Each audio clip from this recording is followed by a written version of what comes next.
Hey friends, thanks so much for tuning in. I'm back from my little mini vacation with my family, and I have a little story to tell, and I think I'll share that story with my friend Jay Snip. Hopefully nobody's listening, nobody other than Jay Snip. He's here from the Realist News channel. You guys know him from YouTube, Jay Snip 4. His name is Joe, and he joins me right now. Joe, it's a real pleasure to have you on. I've been following your work for a long time. Yeah, and I have to say it's a pleasure to be on. I've been following you probably just as long. Yeah, well, we definitely have like interests. You know, I sort of became a Cliff High fan really early on in the days, even before I had a YouTube channel, and I was really excited one night when I was getting into silver, and I was listening to Cliff High. I think it was on Coast to Coast, I think, AM, and man, did he resonate with me. And all these years later, he still resonates with me. I've had the chance to interview him, and I know you interview him a lot, and I just really dig the web bots. I like Cliff. He's got a really nice spirit about him, doesn't he?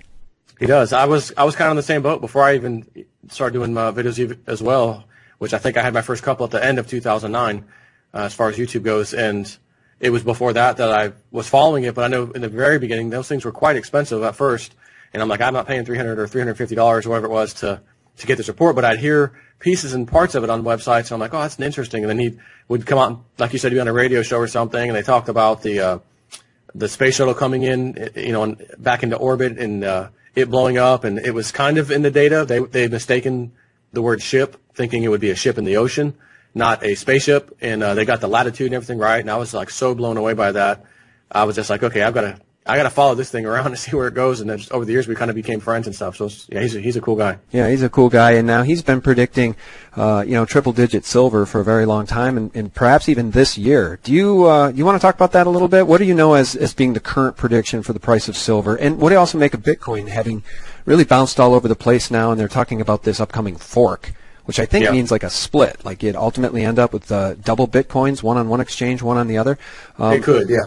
Yeah, what is the fork? Tell us about Bitcoin. What do you make of the price right now? What do you make of the fork? Is there going to be a problem because now the blockchain is not robust enough to handle how popular Bitcoin is getting and the number of daily exchanges? I mean, what's your understanding of what's going on?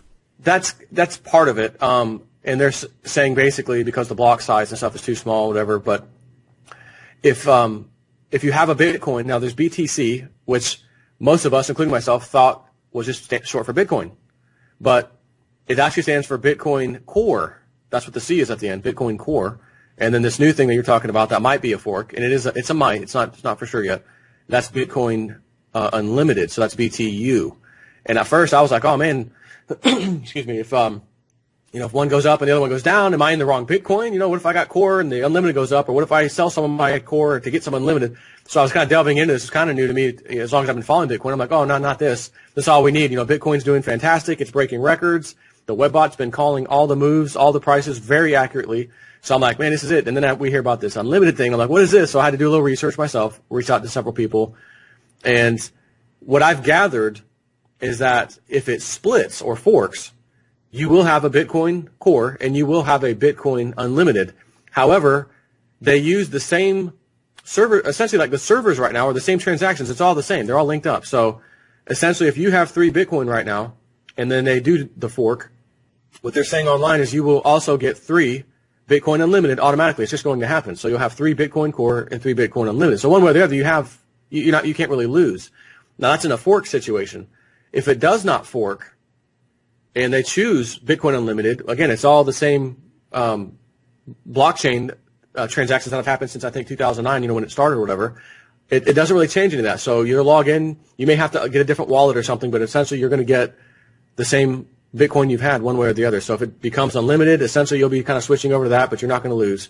If it stays Core, well, you're already in Core now. It's not going to matter one way or the other.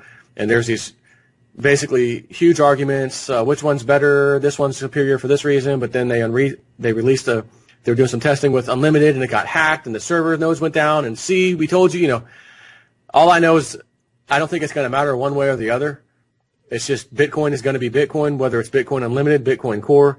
It's honestly not going to bother. It's not bothering me as much as it's bothering anybody else. Now that I've come to that understanding, when they said it doesn't matter if you have Core and they release they fork it and you get again, if the same example, you have 3 Bitcoin Core, you're going to have 3 Bitcoin Unlimited.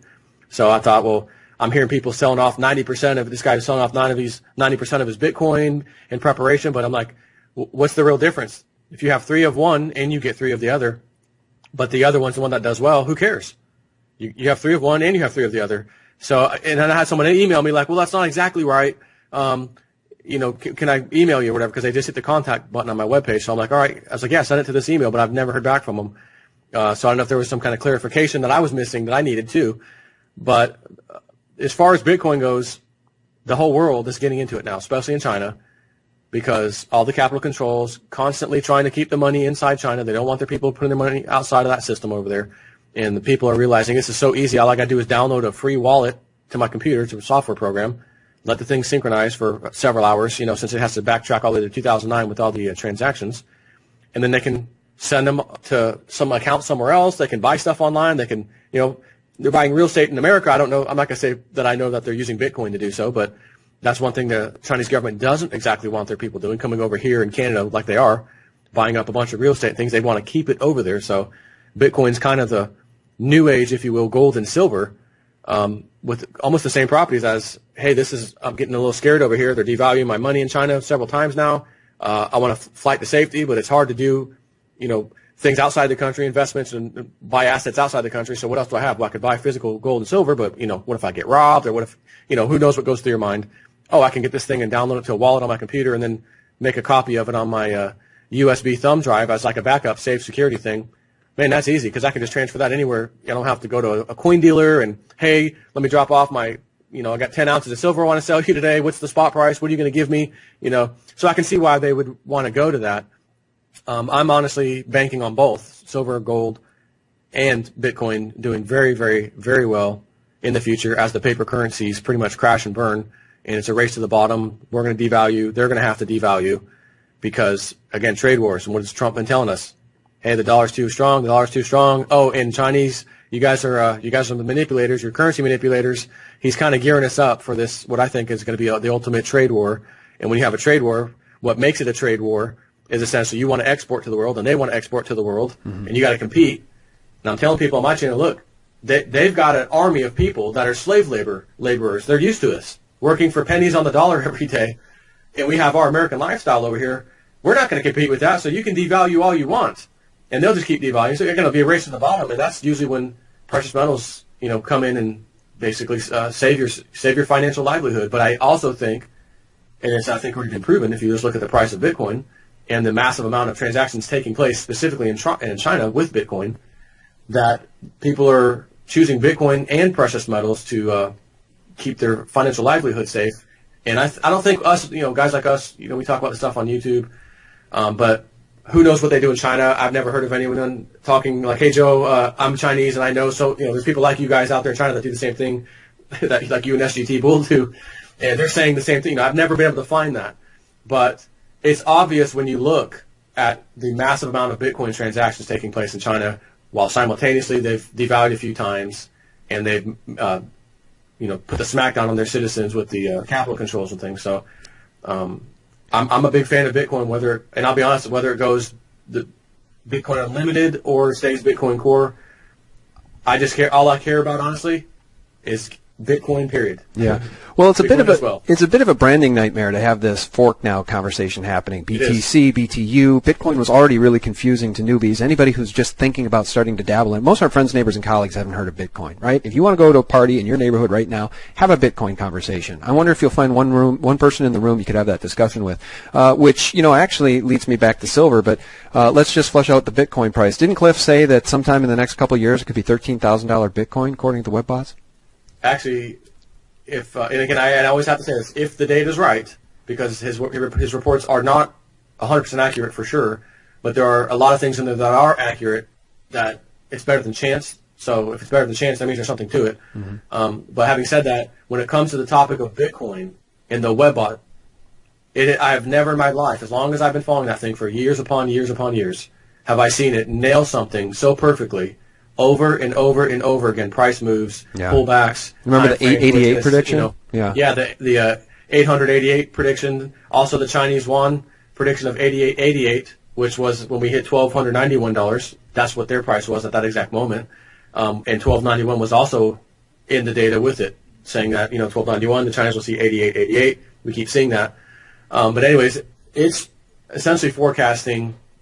Again, if the data is right for everybody listening, next year sometime, 2018, that the data was showing 13,000 U.S. dollars for one Bitcoin, which of course would translate into tens of thousands in Chinese. Right. And what is the Bitcoin, and what is the WebBot data telling us about silver, which has been mired in the low teens now in perpetuity? I mean, it's almost tiring to talk about silver because we've been so victimized by the criminal banks and I almost swore, their paper, their fake paper, which they just get away with. Nobody ever goes to jail. You're talking, in some cases, as much silver in 2 days is traded into the market as is dug out of the ground in an entire year. And in fact, I think that is the average now in the COMEX. I think it's somewhere in the neighborhood of 400 million paper ounces of silver per day trade on the COMEX. Where should silver be priced if it were fairly priced today, in your opinion, and where does the WebBot data tell us it might be going? It would easily be $500 to $600 an ounce. Gold would probably be $8,000 to $10,000 an ounce. And in all honesty, if you really put it to, well, how much paper dollars have we printed? How much debt's in the world? And you really fairly priced gold. Oh my gosh, it would be tens of thousands of dollars for gold and a few $1,000s for silver. But we've all, across the world, all countries have printed out of control. I mean, if you go back 30 or so years, like let's say back in the 80s, we had our first $1 trillion of debt. And what did we see gold at then? $800, and silver was, $50 in 80 or 80, I think it was 1980. So they kind of shows you what it could go to quickly when not manipulated. And that was with dollars back then. So what's $800 today? And and again, they had to cap it and step in. The government did, and basically only allow people to sell off and not, kind of like a forced liquidation. Basically, my dad actually was involved in silver then. Had 1,000 ounces saved up. He was telling me this, and one of his friends, John and Eddie, they said, "Oh, you can't do that. If the price goes up, you got to go. What are you going to go to the coin dealer and sell it and wait for the price to go down?" It's like, "No, man, you got to go get a futures contract. Go down to the exchange down here." But they lived in San Diego, so he goes down there. Okay, so he liquidates some of his silver to get some cash flow to play this game. Just so happens to be at the moment when they're destroying the price of silver. And essentially he said we would stand in line. He says, I remember going there, standing in line, trying to get the sell order and watching this thing just absolutely being destroyed. I was sick to my stomach, and he couldn't even get in line. Sell my contract. Finally, by the time, they got to him and they could do it, it was already party over. Had to sell a whole bunch more of his silver. Matter of fact, I think he had to unload all of his silver to meet the margin call. So you look at that example, there's a man that had 1,000 real physical ounces in his possession, which I'm sure he'd love to have today, even at the depressed, $17, $18 price, and had nothing to show for it after that happened. That was my dad's story, his personal story to me. But, I mean, if we're realistic, silver should easily be hundreds of dollars an ounce. Gold should be several thousand dollars per ounce. And Cliff High's WebBot has been saying for, again, years, and I will tell everybody that's listening, is crazy as it might sound, because you've seen how long the club, as I like to call them, has absolutely destroyed the price of gold and silver. As we just saw not that long ago, right, just a few weeks back, bam, they nailed silver down and gold to get that up. It's above $18. They smashed it down and hit high 16s for a second, then went back up to 17. But like you said, they unloaded so much silver. It was like $2 billion worth, or somewhere around there, worth of silver. And like you said, they unloaded that amount on the market. But when people hear that, they tend to think, well, someone bought that physical. No. They only bought a paper bet on the price of silver. And it exchanged hands. As I like to say, the left hand sold to the right hand. And the right hand is the one that's buying up. It's not these traders, day traders, or even certain financial institute, or not financial, but some institution or hedge fund. Oh, we're going to dump. Who decides all of a sudden as the silver price is rising, I want to unload all my paper contracts? I mean, normally when you buy a stock or something, right? Don't you want the price to go up? I mean, unless you see something in the future that says, man, I think this thing's going to go down, I'm going to get in now and short the stock, expecting it to go down. But generally speaking, and again, we're talking the last 10, 12, 15 years easily, when the manipulation has been really rampant, who would want the price to come down? Mm-hmm. We're all buying, you'd want a futures contract, I want the price to rise, I'll sell off, maybe it'll be a little pullback, I'll get back in, do the same thing. But, and it's not just that kind of activity. You got someone with $2 billion throwing it on the market within minutes, seconds sometimes, like as if there's enough traders out there who want buy orders to get all these contracts. Again, it's just an absolute sham. It's a scam. You know it. I know it. Anybody paying attention to this whole thing knows it. And supposedly the only physical silver exchange on planet Earth is over at the LBMA. And now you have the two silver fixers, CME Group and Reuters, saying no mas, we're out. We got this new 5, 6, 7 year contract, and I think it's after 2, 3 years. They're like, we're done. So something's going on, because obviously there's money to be made on the LBMA continuing this charade, but I guess if they don't have the physical silver, maybe it's time, the getting's good. It's time to get out of the game. I'm going to make a suggestion. This is going to be this is at this point, this is just my, call it Jason Forrest conspiracy or his thought. I have no proof of this, but I noticed, like you did, the LBMA, it came out on a little Friday. It was kind of quiet. Mm-hmm. Oh, we're backing off of this. Why in the heck would they do that? Mm-hmm. I said, there's no way. This is both the same club. Why are they splitting off? There's something is. What was it? A week later, this interesting story comes, actually a few days later, from Bloomberg about these illegal mines in South American countries, and this kid got caught. He was a multimillionaire all of a sudden, but they nailed him and thought they were going to find these big fish to fry, and they couldn't really find him, so they nailed the kid anyways. He was in his early 20s.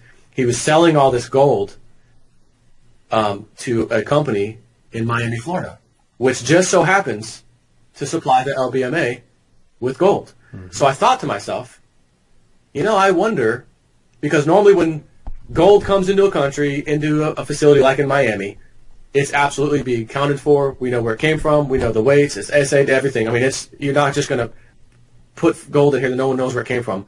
However, that's what was happening. So if this gold isn't being registered anywhere and it's flooding into Miami, my suggestion / conspiracy theory here is that they had a lot of gold coming into to supply the LBMA. And now that's the game's up for that one, because that guy who ran that company is now going to jail, the CEO. So maybe there was like a hidden, what I'm suggesting, maybe there was a hidden supply mm-hmm. that wasn't really accounted for going to the LBMA, and now the jig is up, it's gone. Mm-hmm. So now we're going to start seeing some major withdrawals potentially at the LBMA, and then you're not going to be able to fulfill them because this little side deal they had going on is gone. That's just my thought. But it was interesting that a matter of only days to maybe a week total had gone by, and all those things I just mentioned happened in the exact same time span. So that's, again, coincidence. I'm not a fan of coincidences. Right. But I actually kind of need to backtrack for a second on you had earlier asked me about the webbot, and I've kind of rambled on as I usually do into something similar. But you'd asked about what is the webbot seeing, and ultimately, and I said to everybody, don't take this with a grain of salt right now, but the way the webbot works on a lot of older stuff that it talked about, that keeps showing up in the data over and over and over, but it doesn't happen. It keeps showing up and it doesn't happen, such as the movement of silver, gold. It's almost like it's written in stone that it is absolutely going to happen, but it just cannot get the timing right on it.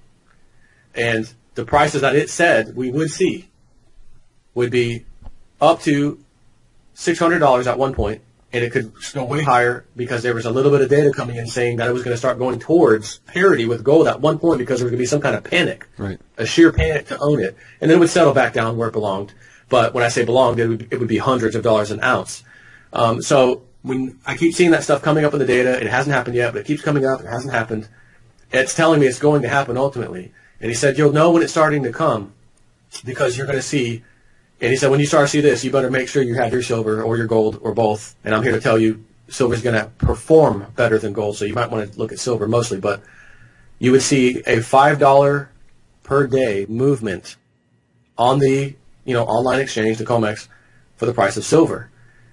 And shortly thereafter, we started seeing that, not necessarily the same day, but just, okay, we did this for the first time. What the hell just happened? That kind of a thing. $5. What happened here? It would be followed shortly after that by $20 per day moves. And I know, and this has been in the data for an extremely long time. I'm talking years. And where's that at? We haven't even had anything like that, right? Well, isn't it funny that just a couple years back, November, I believe it was 2014 November, technically, the CME Group, Chicago Mercantile Exchange, who runs the criminal COMEX with that club. Again, and CME was, like you said, the guys with Reuters who said, we're not dealing with the LBMA anymore. We're not going to give you that price fix. We're backing out all of a sudden, right? Mm-hmm. So they changed the rules, and they added a new rule. And the rule says if you have a $3 move in silver in, I don't know the exact time frame, maybe 15 minutes, circuit breakers are triggered. You cannot buy or sell silver on the exchange. You can do that 4 times in a day before all circuit breakers, I guess, are done, and then wherever it goes, it goes. They did the same thing for gold, and I think it was $100 for a 15-minute move, something like that. So I've been telling everybody, look, if the webbot has been saying we're going to see these outrageous moves that are absurd, and absurd in a good way because they're going to be going up, then how did the LBMA or the CME Group in November of 2014, which was way after Cliff High had been talking about this as web bots. Why would they put a rule in place when they've never ever done that in their lives? Because if their thing's going to plummet, they would just let it plummet. They don't want us playing with that with their game anyways. They want us to stay away, so they would nail us. Oh, margin call for your old J-Snip Ford and SGT Bull. Oh, I'm not playing that game again. I'm out. Right? So why would they do that? To protect us. It ain't for protection. It's so that when the prices absolutely explode, they'll be able to cap it through the circuit breakers. So that's why they did it.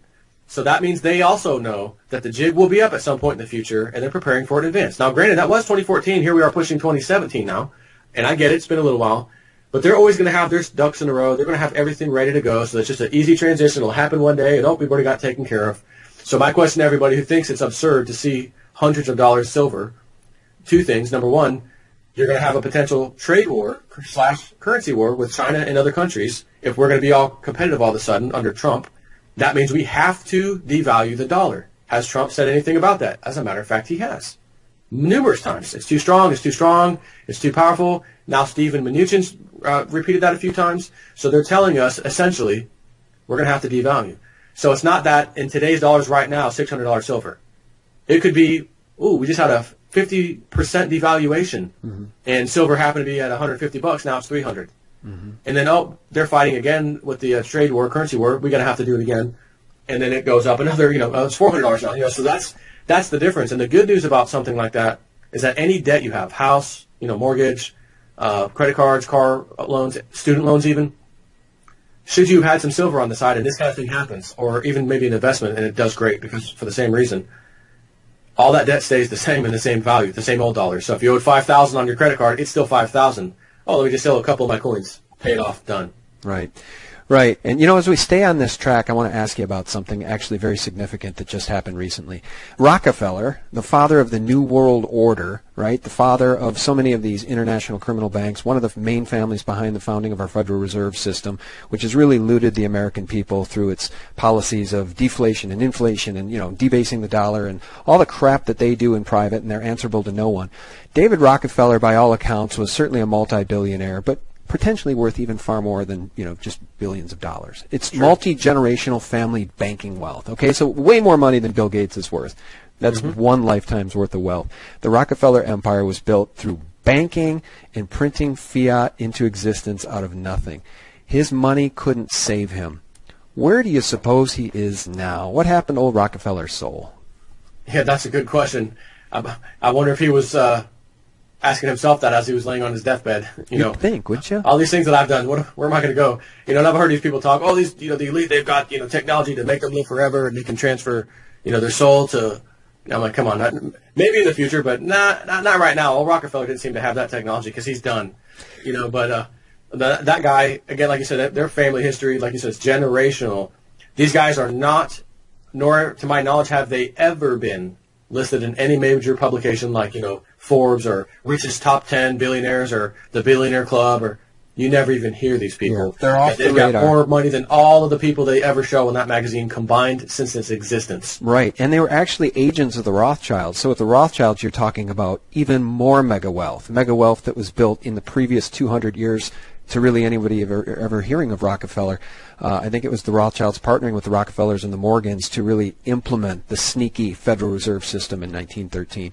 But yeah, old Rockefeller, I think he had, by all rumors, by all accounts, 6 heart transplants. I mean, spare no expense. Go kidnap people and steal a healthy heart from somebody and give it to old J-Rock, and now he's dead. So it's funny to me, though, that these people, it's like that old Bill Hicks saying, isn't it funny how the good men die young while the demons run amok? That's been the truth for so long, with Kissinger seemingly being able to live forever, and then Rockefeller living forever, but here he is dead at 101.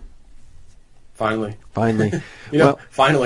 Thank God for that. I mean, again, why do we say that, you guys? He's behind the founding of the Council on Foreign Relations, right? Trilateral. The Trilateral Commission. By the way, the CFR counts as proud members Brian Williams and so many other of the news pundits, the talking heads you see on the news, people from the Washington Post, all sorts of columnists. They all go to the CFR.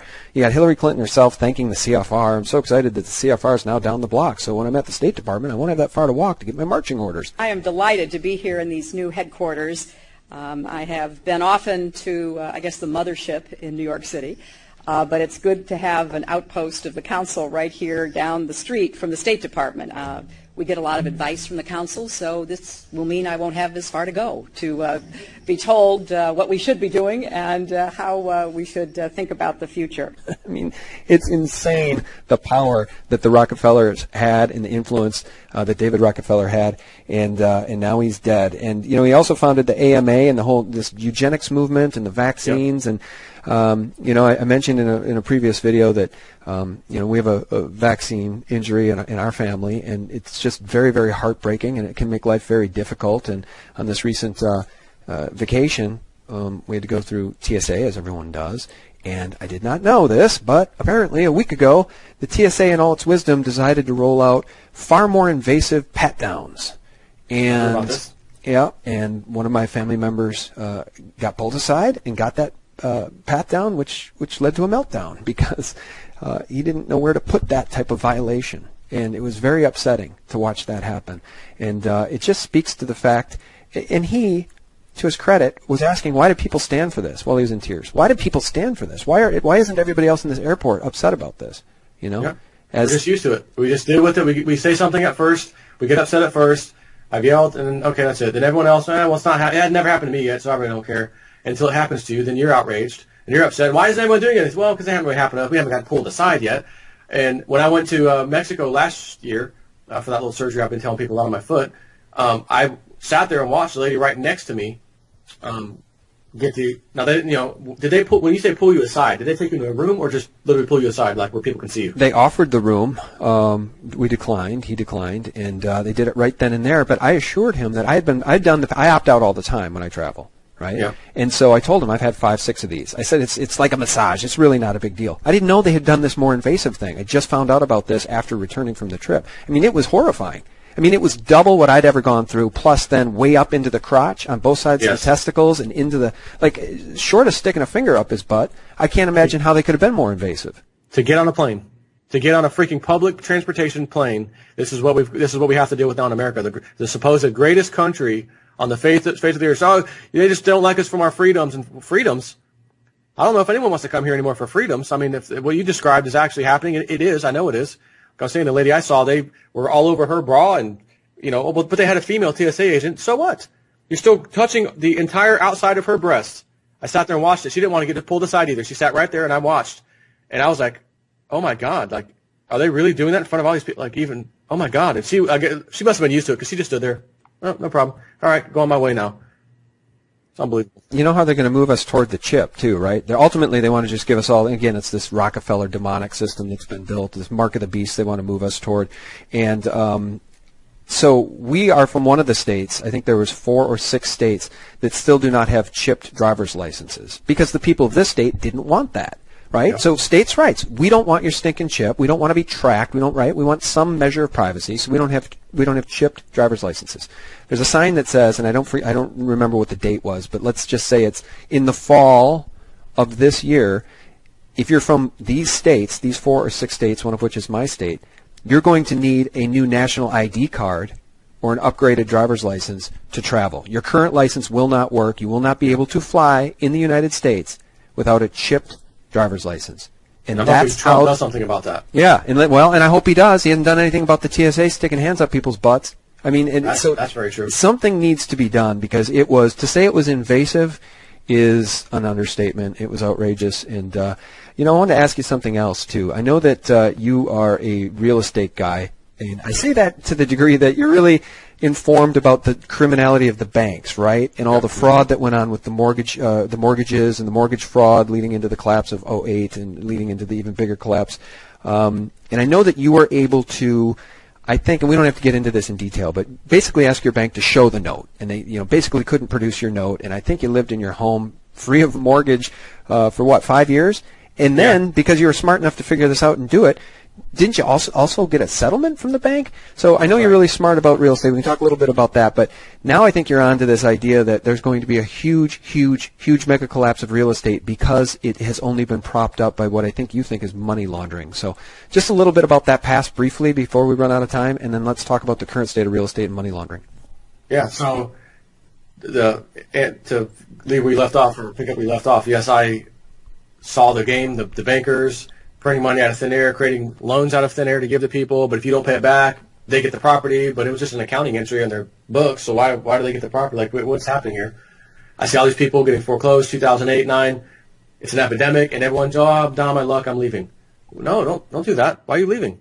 Stay. They did this to you.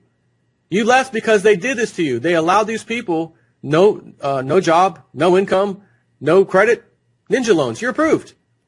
And not only that, we'll give you a second house so you can flip it. Everybody's flipping it. How real estate always goes up, it never comes down. You're going to flip it until you can't, and they couldn't. And then on top of it, we're going to give you an adjustable rate mortgage. How's that sound? Oh, that sounds good, but I was always told to get a 30-year. Well, yeah, but the market's on fire. You get a super low, you don't have to pay the higher payments right now. You're probably going to flip it in a year or two anyways, aren't you? Well, yeah, I guess I will. And how did that work out for everybody? And what did our Attorney General Holder tell us at the time? We would go after the bankers that did this, but due to the severity of this and how much financial and markets collapse potential by us going after them, it's kind of he didn't use the word national security, but it's kind of national security that we don't go after them because the effects on the market would be detrimental, be devastating. So for that reason, we couldn't go after them. So that was his excuse. So I'm paying attention to all this. I'm thinking, okay, so that's how it's going to be. Okay, not going to make my mortgage payment anymore because I'd already done what they called a forensic audit, where you do a paper trail. There were some issues with the note and everything else. So I said, okay, I'm not going to do it. Now, did you do that? Did you do the forensic audit, or did you hire somebody? There was someone that was doing it for a while back. And they're gone now. Their site's down. It was years ago. It quit, which is too bad because you could contact them. They'd do it for free. And I was like, oh, great. So, and I don't know if they did like a trial thing or whatever, but I got it free. And so he's like, yeah, you got some issues. So, okay, now that's all I need to know. They start calling. You haven't made your mortgage payment. When are you going to make it? Are you writing notes in the account? Yes. Never. I'm never making another mortgage payment again. Are you writing notes in the account? Yeah. Never. Write this down. That's funny. Now, wait a minute. What did your wife say about this? Because for those of us who have spouses, they might have been a little concerned. She knew. I mean, I'm showing her, hey, look, Evelyn, look at that. Oh, yeah, we shouldn't do that. That's messed up. I said, I know. And now I've got proof that there's a problem. So that's all I needed. Now, wait, though. Did you ask your bank to produce the note? Did you say, look, I know there's... I tried that, too. And they give you a copy of a copy. Here's the copy of the note. Here's the note you signed, a copy. And what the courts do these days, they don't even have the note anymore. They don't even have it. So what they do is they produce one. They get the fake stamp signature they need. And that was, remember the robo-signing? Oh, we won't do it again. We won't do it again. $20 billion settlement with all the banks. We promise not to do it again. As soon as I saw that, I said, listen to me, everybody, right now on my channel. As soon as the cameras go away and, okay, they paid the settlement, they're going to go right back to robo-signing. Why? Because they never had the documents. That's why they had to robo-sign. Because they agreed to a $20 billion settlement doesn't mean they just all of a sudden will be correct about the proper foreclosure process. And attorney generals of all states, we're going to make sure we can do this properly now. That's what they said. They can't. They never had the paperwork. So they just basically continued. And now what's basically happened is you try to fight this. And, I mean, there's cases where people are still winning, and they'll win their house. But it's usually on a technicality that the bank just couldn't deal with. And what they do is, Your Honor, we're requesting, motion to use reproduced documents as originals. Oh, okay. Judge signs off. Yeah, go ahead. Which essentially says you can just make this crap up, sign off, put the dates, do everything, and then present it as if it's real. So yeah. Well, but does that surprise you? I mean, that's the exact same thing they do with precious metals. They just produce fraudulent paper, right? No problem. So aside from that, ultimately I stayed in the house, got a lawsuit filed because in Florida to foreclose, it's a judicial state, judicial foreclosure state. They have to serve you. I got served. I met a guy by searching online because I was going to fight it myself. He now works for a lawyer defending people. He was defending himself, did a very good job. And he told me, I work for a lawyer now that does this. We charge a one-time fee. It's only for the specific area in Florida anyways. Anyway, so I paid him. He took over for a few $1,000s total fee. I lived in my house for another 2+ years. And then he said, I'm going to have to charge you a couple grand for this. He says, but we're probably going to get you a settlement. He says, when it's going to be a couple grand because we're going to depose them. We're going to ask them to come on these certain days. And I'm telling you right now, they do not, under any circumstances, want to be under deposition. Right. So let's see what they do. No problem. Here's your $2 grand. Have a nice day. Instantly. I mean, instantly. Like, I felt bad for giving him $2 grand. Like, you guys didn't even have to do anything.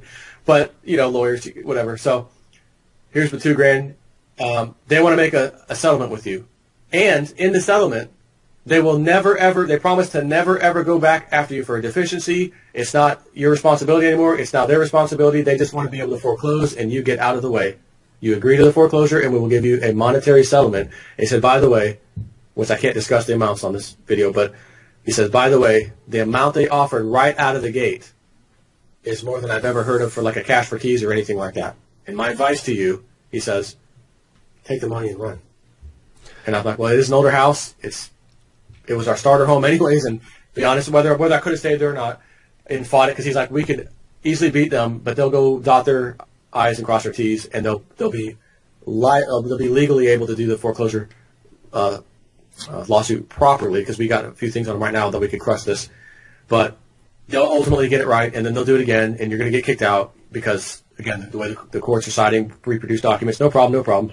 So he's like, do you want to stay in the house for another 2 years, or do you just want to take the money and get out of there? And my wife's like, I'm dying to get out of this house. We have 3 kids now. It's too small. I said, you don't have to say that. Done. Sign this. Have a nice day. So we got out of it. So that was my personal experience. So I'm off the hook on that thing. Now, it does go on my record, obviously, for, credit, but whatever. Took the money and ran. So that's what we did. But I'm still following real estate like a hawk.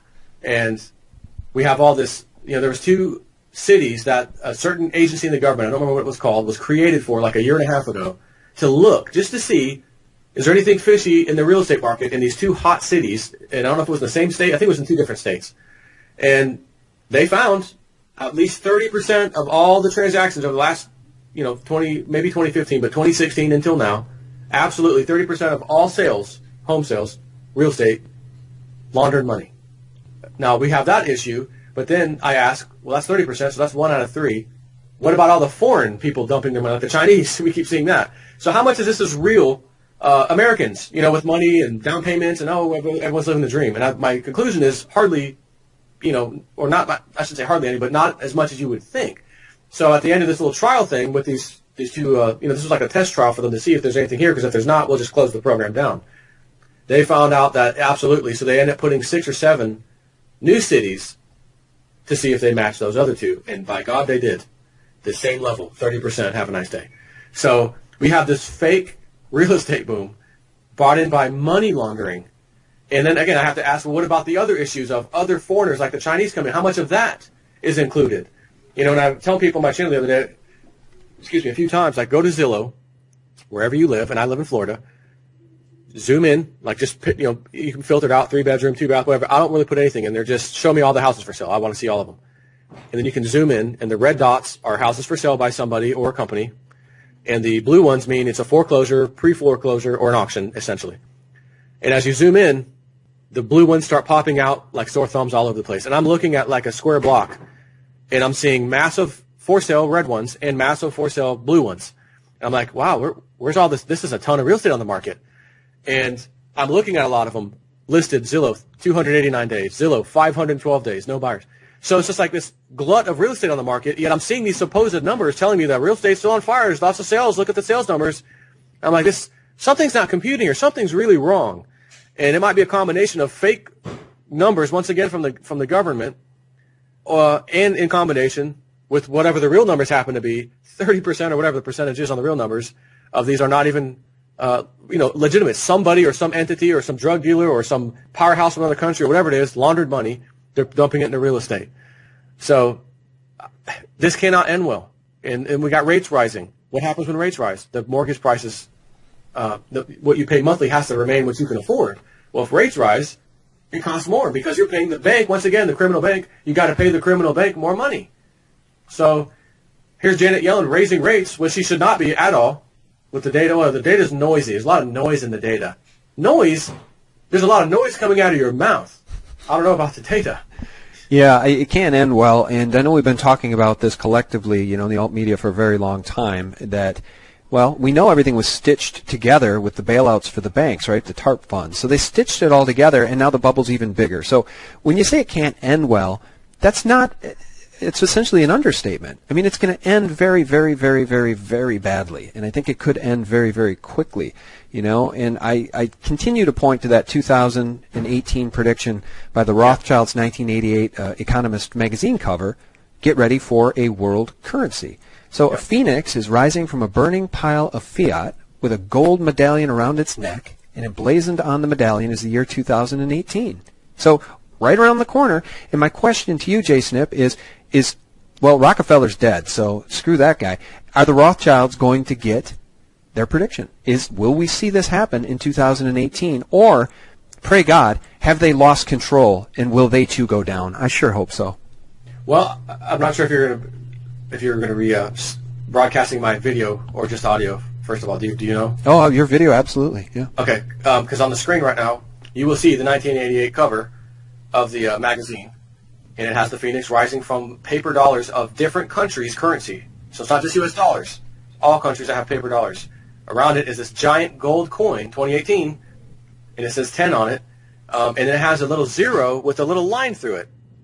And it's, of course, the title is Get Ready for a World Currency. And someone brought to my attention today, it's like, hey, you ever notice that little 0 with the line through it? I wonder if that's them kind of hinting that it's going to be digital. Bitcoin and stuff. And I said, that's a valid point. It's a valid, good observation. It very well could be. Mm-hmm. Excuse me. So I think that it's going to be on. And again, when I tried to find a magazine like online, let me buy this thing so I can see what the internal pages said about this or anything else. And I found someone's blog, it's the best I could do, that went to the page and read the whole thing. And it's not long at all. And it essentially talks about this thing they want to call the Phoenix currency or Phoenix coin or something. And it's just it pretty much says what the front cover is, and you're going to have dollar, and there's debt bubbles, and there's going to have to be settled, and we need a new currency, but it could be a mixture of the SDR, the IMF's special drawing rights currency, but it could be a two-tier thing or whatever, like this, again, what they call the Phoenix coin.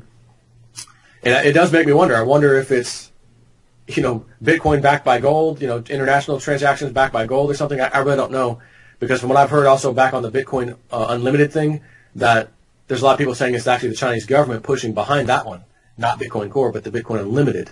So if they're pushing for that, you'd have to ask why. Why would the country of China, the government, want to do that? Mm-hmm. But I do think, whether it's 2018, whether it's 2019, or it takes to 2020, when I look at the charts and I see how much debt has created, and I look at the data that shows me right in our faces, it takes $4 of debt in this country, USA, of new debt creation, $4, to create one positive dollar in GDP.